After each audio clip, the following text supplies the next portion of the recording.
The morning sun, usually a cheerful harbinger of the day, felt almost accusatory as it glinted off the highly polished floors of Pine Ridge Elementary. Dr. Anya Sharma, a woman whose professional life revolved around complex nutritional science and public health initiatives, found herself navigating the surprisingly treacherous terrain of the school's annual Healthy Kids Fair. Today was Leo's big moment. His class was showcasing their handcrafted bird feeders, and Anya had, with considerable maternal pride, packed his favorite bento box, miniature whole wheat pita pockets filled with hummus and thinly sliced cucumbers, a small handful of vibrant blueberries and raspberries, a few perfectly ripe orange segments, and a tiny, homemade oatmeal cookie, a treat sheet crafted with extra fiber and less sugar, just for him. She believed in balance, in joy, and in giving children the tools to make good choices, not forcing rigid deprivation. Leo, a whirlwind of boundless energy and dimpled smiles, bounced beside her, clutching his bird feeder project as if it were a fragile treasure.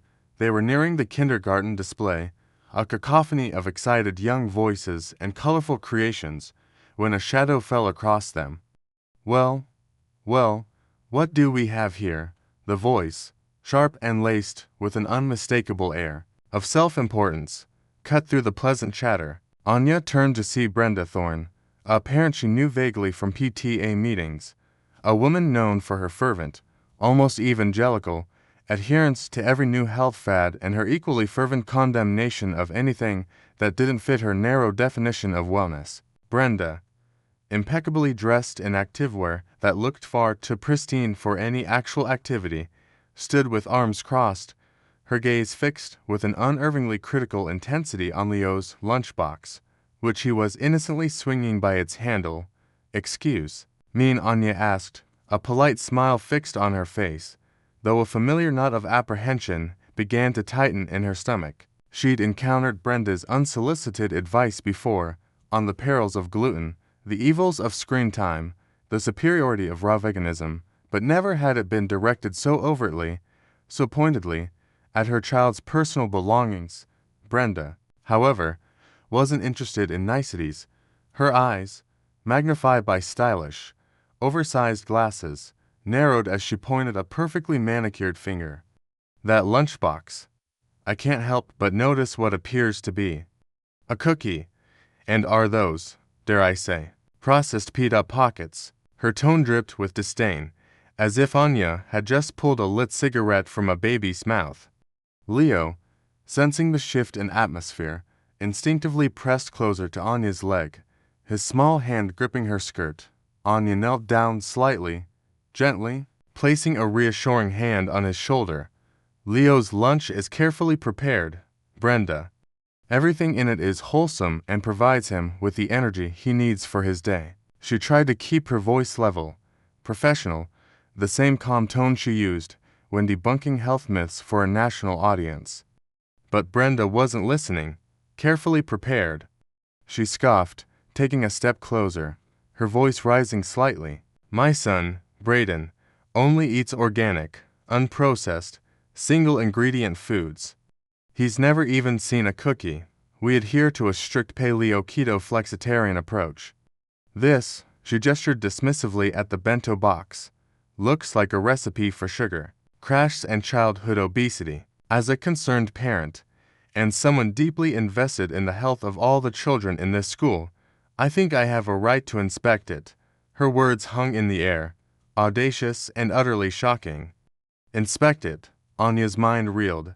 The sheer arrogance, the invasion of privacy, the public shaming. It was beyond anything she had ever encountered, even in the cutthroat world of academic publishing. Her child's lunchbox, a symbol of her care and expertise, was being openly scrutinized and condemned by a complete stranger, a self-appointed food police officer.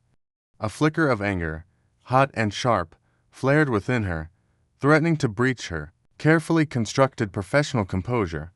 How dare she? This wasn't just about a cookie. This was about parental autonomy, about judgment, about a deeply misguided sense of superiority masquerading as concern. The knot in Anya's stomach tightened. But beneath it, a steel resolve began to form. She looked directly into Brenda's eyes, her own gaze unwavering. This was going to be a long morning. The silent question hung between them. How far would Brenda push, and how much would Anya, the renowned pediatric nutritionist, allow before unleashing the full force of her expertise? The answer, she knew, was rapidly approaching. Inspect it. Anya repeated, her voice remarkably calm despite the internal fury bubbling within her. Brenda, I don't think that's appropriate. Leo's lunch is his private property, and frankly, my parenting choices aren't open for public inspection. Brenda, however, seemed to interpret Anya's politeness as weakness. Her lips curled into a patronizing smile. Oh, I'm not trying to be intrusive, dear. It's just that as a wellness advocate and a certified, holistic nutritionist, she puffed out her chest slightly, though Anya knew for a fact Brenda's certification was from a weekend online course. I feel it's my duty to ensure our children are truly nourished. What you consider wholesome might, in fact, be sabotaging his little developing brain. Those pita pockets, for instance, are they gluten-free? Because gluten, as we all know, is a silent inflammatory killer. And that cookie, a refined sugar bomb. Don't you care about his microbiome? She spoke with an air of absolute certainty, her voice carrying across the hushed chatter of parents and teachers, drawing more curious glances. Leo, sensing the rising tension, burrowed his head into Anya's side, his small body trembling slightly, the sight of his distress extinguished any remaining sliver of Anya's patience. This wasn't just an annoying encounter, it was bordering on bullying, and it was upsetting her child. Anya straightened up, placing her hand firmly on Leo's back. Brenda, I assure you, I am very aware of the importance of gut health, inflammation, and blood sugar regulation. Leo's lunch includes complex carbohydrates for sustained energy, lean protein, healthy fats, and a rich array of antioxidants from the fruits. The pita pockets are whole grain, providing essential fiber, and that small cookie is a portion-controlled treat made with oats and natural sweeteners. It's about balance, not restriction, especially for grown children. She spoke clearly, articulating the principles she taught to medical students and worried parents alike, hoping that a dose of actual, evidence-based information might deter Brenda.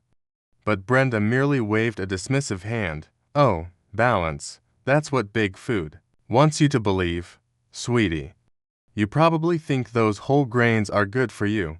Have you read Grain Brain? Or what about Dr. Oz's latest findings on detoxing from lectins? My Braden, bless his heart, thrives on a zero-carb diet.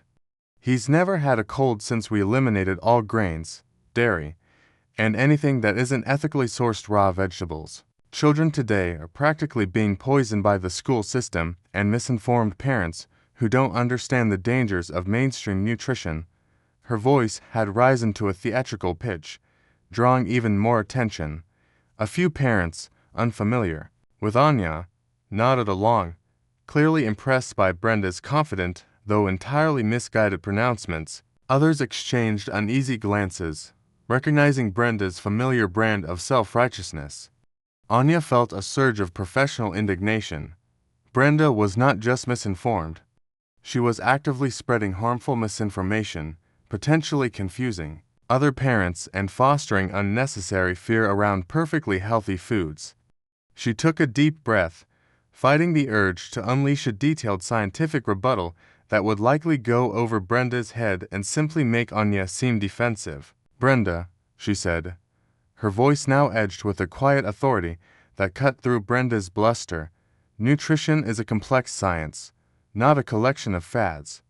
Blanket eliminations, especially for children, can lead to nutrient deficiencies and unhealthy relationships with food. My approach is rooted in peer-reviewed research and years of clinical experience. She paused, letting her words sink in, trying to convey the weight of her knowledge without explicitly stating her credentials.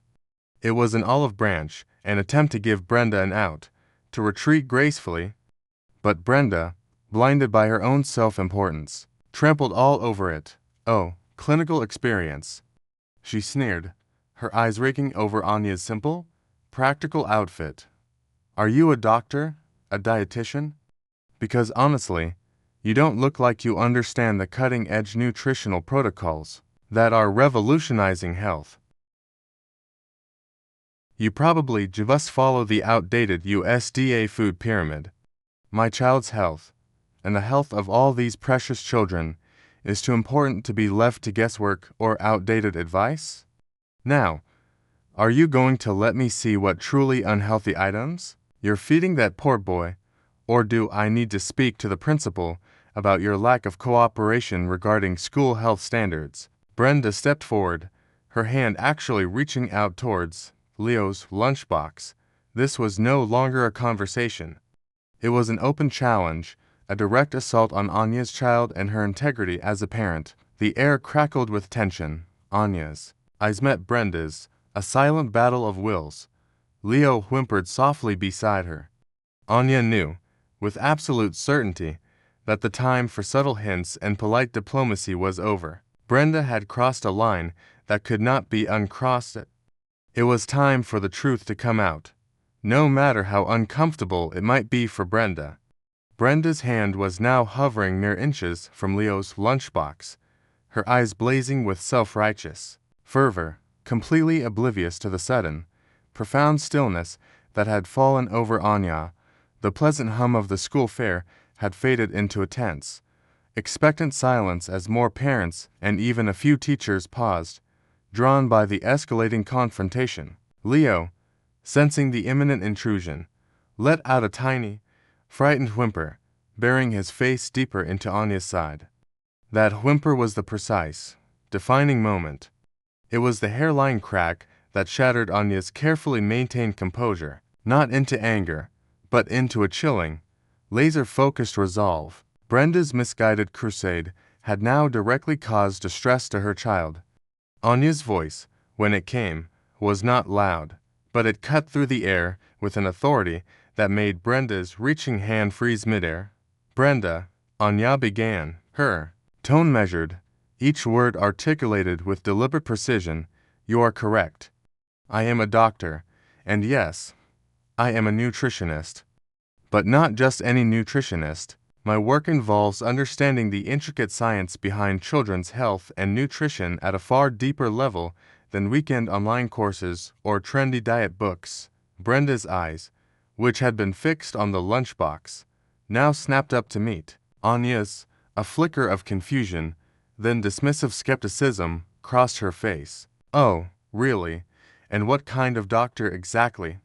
A naturopath, a chiropractor, because if you were a real expert, you wouldn't be feeding that poor boy processed carbs and sugar. She scoffed, her voice still dripping with condescension, clearly not grasping the gravity of Anya's statement. She still believed she held the upper hand, that Anya was merely bluffing or exaggerating. Anya allowed a slow, almost imperceptible smile to touch her lips, a smile that didn't convey amusement, but rather a quiet, undeniable power. I am Dr. Anya Sharma, she stated, her voice now carrying slightly further, reaching the ears of the growing circle of onlookers, and for the past 15 years, I have been a board-certified pediatric nutritionist. I hold a Ph.D. in nutritional biochemistry from Stanford University and an M.D. from Harvard Medical School. My research on childhood obesity and metabolic syndrome has been published in the New England Journal of Medicine and Pediatrics. I currently head the Division of Pediatric Nutrition at Children's National Hospital, where I oversee the dietary health of hundreds of critically ill children daily, conduct clinical trials, and train future generations of pediatricians and dietitians. Each title, each credential, landed like a perfectly aimed stone. With every word, Brenda's smug expression began to crumble. Her jaw slackened, her eyes widening, reflecting a dawning horror.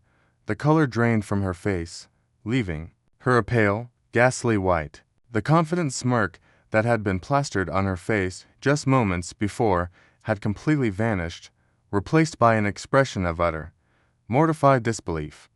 The silence that followed Anya's reveal was deafening, thick with the weight of Brenda's public humiliation. Other parents, who had been listening with varying degrees of amusement or discomfort, now gasped softly. Whispers rippled through the crowd. Dr. Anya Sharma. The Dr. Sharma. No way. She's Leo's mom. A ripple of recognition, then awe, spread through those who knew of Anya's highly respected work, even if they hadn't connected her to the quiet parent they saw at school events. Brenda stumbled back a step, her hand dropping from the vicinity of the lunchbox as if it had suddenly become red-hot. Her eyes darted around, desperately seeking an escape route, but the circle of onlookers seemed to have solidified around her, trapping her in the spotlight of her own making. Her face flushed a deep crimson, then paled again. She stammered, but I didn't know. You never said double quotes. Her voice trailed off, a pathetic, strangled sound. Anya, however, wasn't done. Her voice remained calm, professional, yet carried an undeniable edge of steel. No, Brenda, I never said. Because I believe a parent's private choices, especially regarding their child's nutrition, are not a topic for public debate or unsolicited intervention by untrained individuals. You presume to lecture me, to shame my child, and to impose your unsubstantiated and potentially harmful dietary dogma, all while completely unaware of the actual, evidence-based science. What's more, Anya continued, her gaze unwavering, you attempted to dictate what my child consumes based on trends, not validated research. Restricting children from entire food groups without medical necessity can lead to nutrient deficiencies, eating disorders, and a lifelong struggle with food. That processed pita pocket provides whole grains essential for sustained energy and brain function, and that sugar bomb cookie, as you so dramatically put it, is a small, carefully portioned treat that teaches moderation and the joy of food, without instilling unnecessary fear or guilt. My son is thriving. Brenda, he is healthy, active, and has a balanced relationship with food because his diet is carefully crafted by a professional who understands pediatric nutrition. Not just popular headlines. The words were not shouted, but they resonated with the weight of undeniable truth, systematically dismantling every one of Brenda's ill-informed accusations. Brenda stood frozen, her eyes wide with a mixture of shock, profound embarrassment, and a dawning understanding of the monumental gaffe she had just committed. The self-appointed wellness advocate had just been publicly and unequivocally educated by an actual, globally recognized authority. The silence that followed was heavy, punctuated only by Leo's small, contented sigh as he finally relaxed against his mother's leg, completely oblivious to the dramatic revelation he had just unwittingly facilitated. The mic had effectively been dropped, and Brenda, for once, had absolutely nothing to say. The silence that followed Dr. Anya Sharma's calm, yet devastating reveal hung heavy in the air, thick enough to cut with a knife. Brenda stood utterly mortified, her earlier bravado completely evaporated, replaced by a ghastly pallor and a bewildered stare. Her mouth opened and closed uselessly, like a fish out of water. The surrounding parents, who had initially been drawn by Brenda's loud pronouncements, now exchanged wide-eyed glances. A ripple of recognition swept through the small crowd as the name Dr. Anya Sharma registered with several of them. The Dr. Sharma, whispered one mother, clutching her coffee cup, her eyes widening. From the hospital, I follow her on LinkedIn. Another father, who had been trying to usher his child away from the escalating scene, stopped dead in his tracks, a look of stunned appreciation on his face. The collective realization that this unassuming mother, whom Brenda had so carelessly berated, was a top-tier medical professional, was clearly electrifying. Brenda's desperate need to escape was palpable. She stammered, I was trying to be helpful, for the children's well-being. You know Her voice was a thin, reedy squeak, a stark contrast to the booming self-assurance from moments earlier. Her eyes darted around, searching for a sympathetic face, but found none. Instead, she was met with a mix of awkwardness, thinly veiled amusement, and outright disapproval. Anya, however, didn't press her advantage. She simply gave Brenda a level, unblinking look that spoke volumes. It was a look that conveyed disappointment, not malice, and it was far more potent than any shouted rebuke. Brenda, Anya stated, her voice returning to a softer, yet still firm, tone. Concern for children's well-being is commendable, but it must be founded on accurate information and delivered with respect, not judgment or public shaming, and certainly not by attempting to dictate another parent's choices. Just then, Ms. Jenkins, Leo's kindergarten teacher, who had been observing the escalating scene with growing discomfort, finally stepped forward. Ms. Jenkins was a kind, sensible woman, known for her calm demeanor and practical approach. She had witnessed Brenda's overzealous health interventions before, but never quite like this. Brenda, Ms. Jenkins interjected gently, placing a hand on Brenda's arm.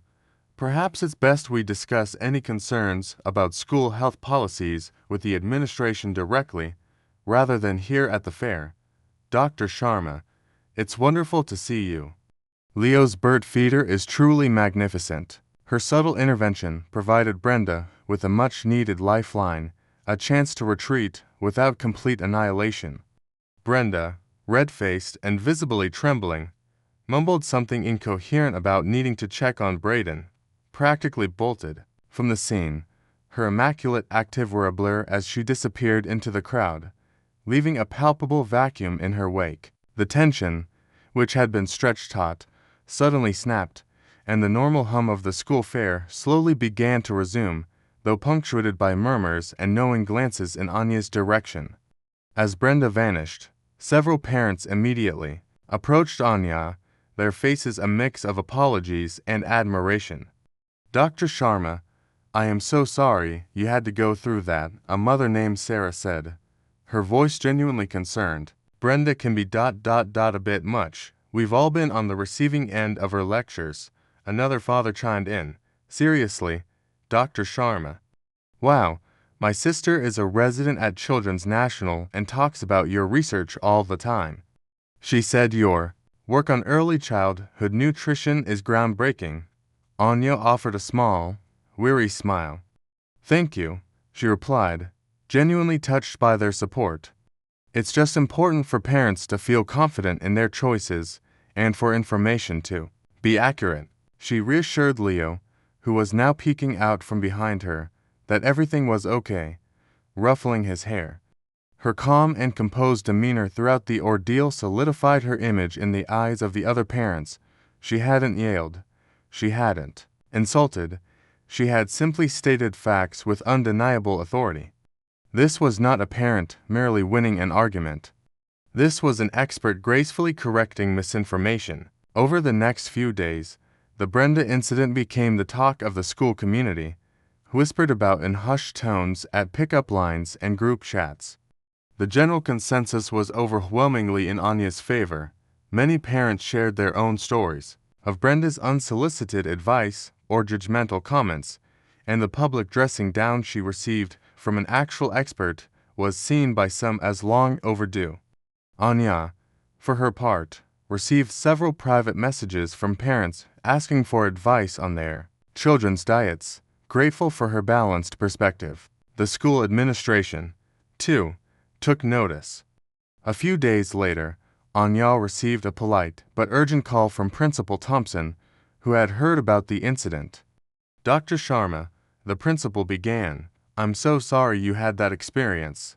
Brenda has a history of being overzealous, but what I'd really like to talk about, if you'd be open to it, is perhaps having you speak at one of our parent education nights. We could truly benefit from your expertise on childhood nutrition.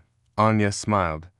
It seemed Brenda's public spectacle, though unpleasant, had inadvertently opened a door for her to share her actual, evidence-based knowledge with the broader school community, turning a negative interaction into a truly positive outcome. The incident with Brenda Thorne, though fleeting in the grand scheme of Dr. Anya Sharma's illustrious career, reverberated through the Pine Ridge Elementary community for weeks. It became a quiet, cautionary tale, whispered among parents at school pickup and discussed in hushed tones during coffee mornings. For Brenda, the public humiliation was a profound blow. After her swift, mortified retreat from the healthy kids' fair, she largely vanished from the usual school social circles. Her once ubiquitous presence at PTA meetings dwindled, and her once loud pronouncements on health fads became noticeably absent from parent group chats. There were rumors she had even pulled Braden from Pine Ridge after a month, enrolling him in a smaller, more niche school that purportedly aligned with her unique wellness philosophy. Whether this was true or merely playground gossip, Brenda's reign as the self-appointed nutrition police had definitively ended. The vacuum she left was, for many, a welcome relief. For Anya, the incident solidified her standing in a way she hadn't anticipated. Parents who had previously only offered polite nods now approached her with genuine respect and gratitude. The request for her guidance, once limited to her professional email, now came informally at the school gates. "Dr. Sharma, could you recommend a good multivitamin for my picky eater?" Or, "What are your thoughts on organic versus conventional produce?" became common questions. Anya, ever the educator, always responded with patience and evidence-based advice, gently steering them away from quick fixes and towards sustainable, balanced approaches. Her calm handling of Brenda had not only protected her son, but had also subtly elevated the entire school community's understanding of what true nutritional expertise looked like. The most significant ripple effect, however, came from Principal Thompson's invitation. Anya gladly accepted the offer to speak at the parent education night. The turnout was unprecedented. The school auditorium, usually half empty for such events, was packed to capacity, spilling into the aisles. Parents, armed with notebooks and eager questions, listened intently as Anya delivered a presentation titled "Nourishing Minds and Bodies, Dispelling Myths and Embracing Balance in Childhood Nutrition." She spoke not as a stern lecturer, but as a compassionate expert and a fellow parent. She debunked popular myths with scientific clarity, explained complex concepts like glycemic index and nutrient density in simple, relatable terms, and, most importantly, empowered parents to trust their instincts and focus on creating a positive relationship with food for their children, rather than chasing fleeting trends. She emphasized moderation, variety, and the importance of occasional treats, even including a playful nod to fiber-rich oatmeal cookies. The audience erupted in laughter and applause. Her session concluded with a Q&A that lasted almost an hour, with parents lining up to ask personalized questions. Anya addressed concerns about screen time during meals, healthy packed lunch ideas, dealing with picky eaters, and the emotional aspects of food. By the end of the evening, many parents felt a renewed sense of confidence, equipped with practical knowledge and relieved of the guilt often imposed by external pressures. The school even decided to implement a new Wellness Wednesday initiative, where Anya would occasionally contribute short, informative articles for the school newsletter, providing bite-sized, evidence-based nutrition tips. In the quiet of her home, long after the school buzz had faded, Anya often reflected on that seemingly insignificant Tuesday morning at the fair. It had started with an audacious act of judgment and public shaming, but it had ended by reinforcing her life's work.